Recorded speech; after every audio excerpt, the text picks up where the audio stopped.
move on to Michael Lewis. Michael Lewis is a native Baltimorean who graduated from Patterson High, attended CCBC, Dundalk, and Morgan State University. He worked at the Sparrows Point Plant for 34 years, starting as a laborer, then crane operator, and then was a Union Shop Steward, alternate Grievance Committeeman, safety coordinator, safety training instructor, and financial security secretary for USW Local 9477. During his career, I've worked on many political action campaigns, including Stand Up for Steel, as well as the Iowa Caucuses. Mike also has the responsibility of wrapping up the administrative affairs of USW Local 9477, a task he has described as serving for the mortician, preparing a beloved family member for burial. Mike?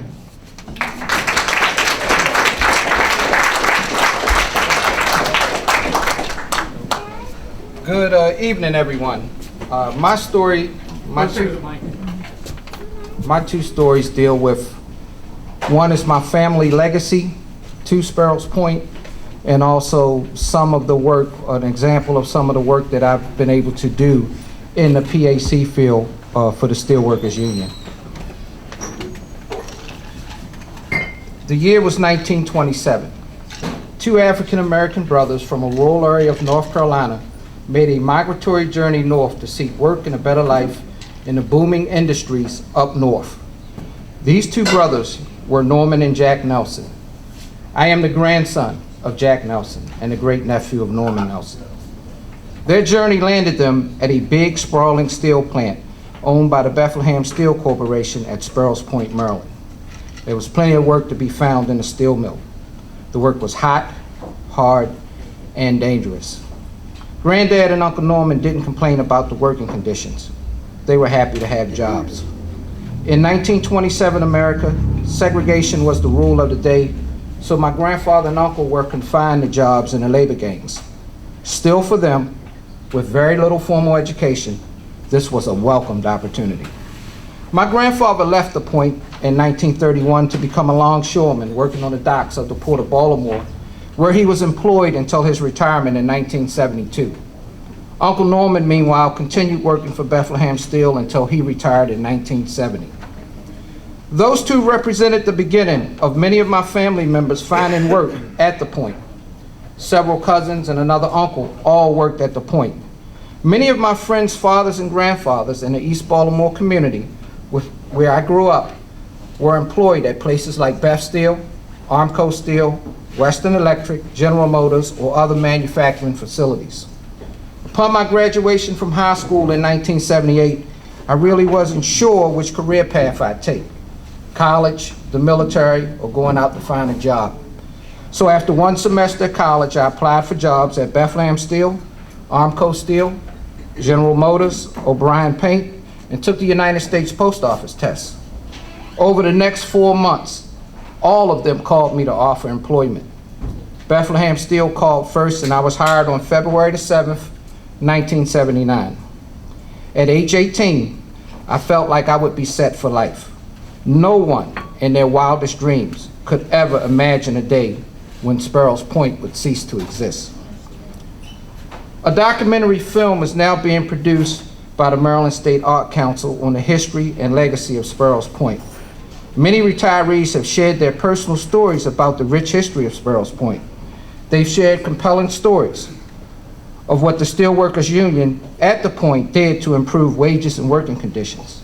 Several members of our retiree association have been brought to tears as they grieve over the loss of what many of them viewed as a Baltimore County institution.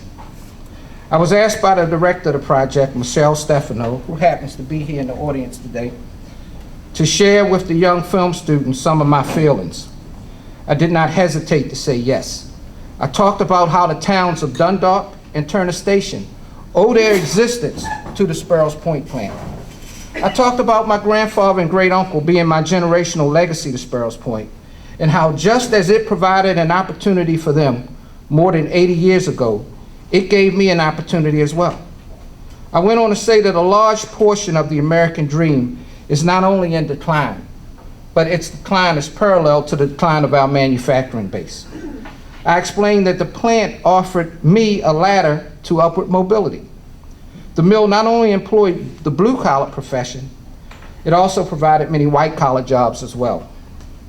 Many of my co-workers went into the management ranks, not just as a turn foreman, but as engineers, as salesmen, as quality control professionals, etc. I took a different path. I became active in the union, first as a shop steward. I was appointed as a full-time safety coordinator in the new coal mill, which led to my appointment as a full-time union safety instructor. My safety instructor's position required not only the teaching of the unionized workforce, but as the managers as well. I received a wealth of training from OSHA, the Chemical Workers Union, as well as our Institute for Career Development, and I truly believed that I was making a positive contribution toward a safer workplace. In 2012, our members overwhelmingly elected me to be the financial secretary of our local union. My story represented the American story. If you work hard and you do the best you can, you will have opportunities for advancement.